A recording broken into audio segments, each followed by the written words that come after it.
Dans l'ombre des néons de Hong Kong et des projecteurs d'Hollywood, une histoire aussi puissante que mystérieuse a façonné l'une des légendes les plus emblématiques des arts martiaux. Le 20 juillet 1973, Bruce Lee s'effondra, emporté à seulement 32 ans, laissant derrière lui un héritage qui transcende les écrans. 7 mois plus tôt, le 2 décembre 1972, son maître Ip Man succomba à un cancer, emportant avec lui un secret qui bouleversa leurs liens. Pendant des décennies, les films ont peint une image idyllique. Un jeune Bruce Lee, disciple dévoué, s'entraînant sous la sagesse d'un Ip Man sage et bienveillant. Mais derrière cette façade se cache une vérité brutale, marquée par des tensions culturelles, des rivalités amères et les dures réalités du Hong Kong des années 50 en pleine tourmente. Aujourd'hui, dans ce nouvel épisode de Hollywood Inside, nous plongeons dans les méandres de cette relation légendaire pour révéler pourquoi Ip Man a cessé d'enseigner à Bruce Lee, un choix dicté par des préjugés, des pressions sociales et une santé déclinante. Préparez-vous à démystifier les légendes et à vous poser la question ultime. Et si Bruce avait achevé sa formation traditionnelle? Laissez-vous emporter par cette saga où l'honneur, la trahison et le génie se croisent dans l'arène des arts martiaux.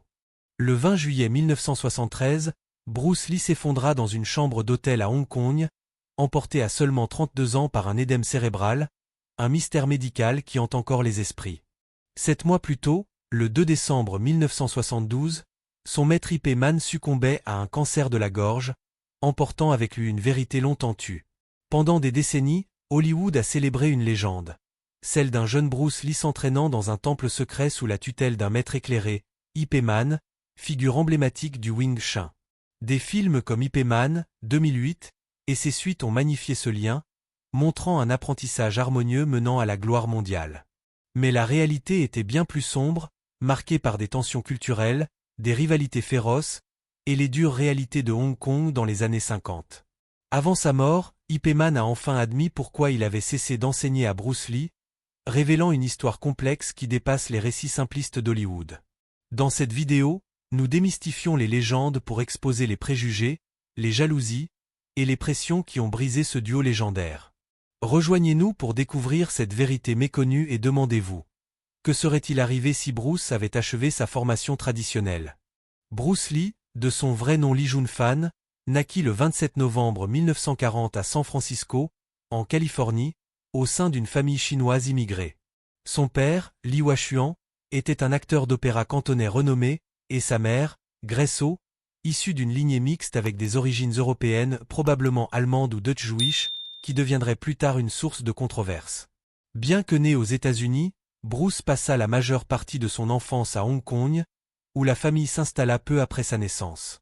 La ville, sous administration britannique, était un tourbillon de culture, de pauvreté et de violence, particulièrement dans les quartiers populaires comme Kowloon, où les Lee vivaient. Dès son plus jeune âge, Bruce fut immergé dans un environnement rude.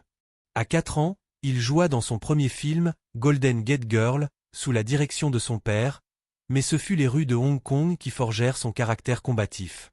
Dans les années 1950, Hong Kong était un refuge pour des milliers de réfugiés fuyant la Chine continentale après la victoire communiste de 1949. Les quartiers comme Mongkok et YKU Matei étaient des foyers de gangs, les triades, qui contrôlaient le commerce illégal, les jeux d'argent et les rackets. Bruce, adolescent rebelle, se retrouva au cœur de ce chaos. À 13 ans, il dirigeait un gang appelé les Tigres de Junction Street, un groupe de jeunes issus de milieux modestes qui se battaient pour l'honneur ou la survie. Ces combats de rue n'étaient pas des bagarres d'écoliers anodines, ils impliquaient souvent des armes improvisées comme des chaînes ou des couteaux. Bruce, avec son tempérament explosif, se distinguait par sa vitesse et son agressivité. « Je me battais pour survivre », raconta-t-il plus tard dans une interview accordée à Black Belt Magazine en 1965. Les rues étaient mon premier maître, enseignant la dure leçon que la faiblesse mène à la défaite. Ces altercations n'étaient pas isolées. Hong Kong des années 50 était un creuset de tensions ethniques et sociales. Les écoles d'arts martiaux, comme celles de Hun Gar ou Choi Li Fu, servaient souvent de façade pour des rivalités de gangs. Bruce, influencé par son père qui lui enseigna les bases du tai chi dès l'âge de 7 ans, commença à observer ces combats, imitant les mouvements dans les ruelles sombres. Mais ces techniques étaient brutes, basées sur l'instinct plutôt que sur une discipline formelle. Une défaite particulièrement humiliante contre un rival d'une école de choix Lee fut en 1953 le motiva à chercher un entraînement structuré. C'est à travers son ami d'enfance, William Cheung, qu'il découvrit le Wing Chun, un art martial compact et efficace, adapté au combat rapproché des rues étroites de Hong Kong. William Cheung, déjà élève d'Ip Man, reconnut le potentiel de Bruce et le présenta au grand maître en 1954. Ip Man, alors âgé de 61 ans, dirigeait une école modeste à YKU Matei, enseignant le Wing Chun à une poignée d'élèves dédiés. Mais l'admission de Bruce ne fut pas immédiate. Les origines mixtes de Bruce, sa mère Grace O avait des ancêtres européens, ce qui faisait de lui un Xu, sans mêler, heurtait les traditions rigides des arts martiaux chinois. À l'époque, une règle non écrite, héritée des siècles de secrets dans les écoles Kung-Fu, interdisait d'enseigner aux non-chinois, craignant que les techniques sacrées ne soient diluées ou utilisées contre eux. Plusieurs élèves seniors, comme Wong Shenleung et Hawkins Cheung, s'opposèrent farouchement. « Il n'est pas des nôtres », murmurait-il, selon des témoignages recueillis par Ip Ching, le fils d'Ip Man. William Cheung, convaincu du talent brut de Bruce, plaida sa cause et Ip Man, intrigué par l'esprit combatif du jeune homme, accepta de le prendre sous son aile, un choix qui défiait les conventions. Pour comprendre la dynamique entre Ip Man et Bruce Lee, il faut plonger dans la vie d'Ip Man, un homme dont l'existence fut un mélange de tradition, de résilience et de tragédie. Né Ip Kaiman le 1er octobre 1893 à Foshan, dans la province du Guangdong, en Chine, Ip Man grandit dans une famille aisée de marchands. Troisième d'une fratrie de 4 enfants, il fut initié aux arts martiaux dès son plus jeune âge. Selon les récits familiaux, il commença à étudier le Wing Chun à l'âge de 9 ans sous la direction de Chan Hua-Shin, un maître respecté qui avait lui-même appris auprès de Leung Jan, l'un des fondateurs modernes du style. D'autres sources suggèrent qu'il débuta à 13 ans, mais quoi qu'il en soit, sa détermination était évidente. Chan Hua-Shin, alors âgé de 57 ans, prit Ip comme son 16e élève, mais son enseignement fut interrompu après 3 ans par un léger AVC, forçant Chan à se retirer. Ip continua son apprentissage avec Ng Chung Sok, un disciple senior de Chan, affinant ses compétences en Wing Chun, un art martial conçu pour les combats rapprochés, mettant l'accent sur la vitesse, la précision et l'économie de mouvement. À 16 ans, aidé par son cousin Leung Fo-Ting, Ip Man s'installa à Hong Kong pour étudier au St. Stephen's College, un établissement pour familles aisées et expatriées. Cette expérience élargit ses horizons, le confrontant à des idées occidentales. Peu après son arrivée, un camarade de classe nommé l'est l'informa d'un défi d'exhibition organisé par Leung Bik, le fils de Leung Jan, professeur de Chan Hua-Shin. Ip accepta le duel, mais la rapidité et l'habileté de Leung Bik le surpassèrent. Humilié mais motivé, Ip s'entraîna sous Leung Bik jusqu'à la mort de ce dernier en 1911, perfectionnant son Wing Chun. De retour à Foshan en 1916, Ip Man rejoignit l'armée et travailla comme officier de police pour le gouvernement nationaliste, utilisant ses compétences pour maintenir l'ordre. Sa réputation d'expert en Wing Chun grandit, mais il n'ouvrit pas d'école formelle, enseignant informellement à des amis, subordonnés et membres de sa famille. Parmi ses élèves de Foshan figurent Lok Yu, Shou Kwon Yue, Kwok Fu, Linka, Chan Chi-sun et Lui Ying, qui contribuèrent à diffuser le Wing Chun dans la région du Guangdong. Ip Man épousa Cheung Wing Sing, avec qui il eut plusieurs enfants, dont Ip Shin et Ip Ching, fils, et Ip Ng Asum et Ip Ng Awan, fille. Cependant, sa vie personnelle fut compliquée par une liaison extra-conjugale avec une femme connue sous le nom de Shanghai Po, qui donna naissance à un fils, Ip Siua, en 1960. La guerre sino-japonaise, 1937 à 1945, bouleversa sa vie. Ip Man prit parti pour le Kuomintang, et des rumeurs suggèrent qu'il rejoignit le Bureau central d'enquête et de statistique, agissant comme agent de renseignement infiltré. Pendant le conflit, il se réfugia chez son élève Kwok Fu. Après la guerre, il reprit son poste de capitaine des patrouilles de police à Foshan. En 1949, la victoire du Parti communiste chinois changea tout. En raison de ses liens avec le Kuomintang, Ip Man, sa femme et leur fille aînée fuirent à Hong Kong via Macao en 1950, marquant un tournant majeur. À 57 ans, Ip Man arriva dans une ville surpeuplée, confronté à la pauvreté et à l'instabilité. Il peina à trouver du travail, et son expérience policière ne se transférait pas facilement. Grâce à des amis, il obtint un emploi dans un restaurant, mais sa vie fut compliquée par une addiction à l'opium, héritée de ses années en Chine, qui vida ses poches. Dans les années 1950, Hong Kong était un foyer de violence. La ville, refuge pour des réfugiés fuyant la Chine communiste, était gangrenée par les triades et les rivalités entre écoles martiales. Le Wing Chun, avec ses techniques rapides et efficaces pour les combats rapprochés, offrait une survie aux jeunes comme Bruce.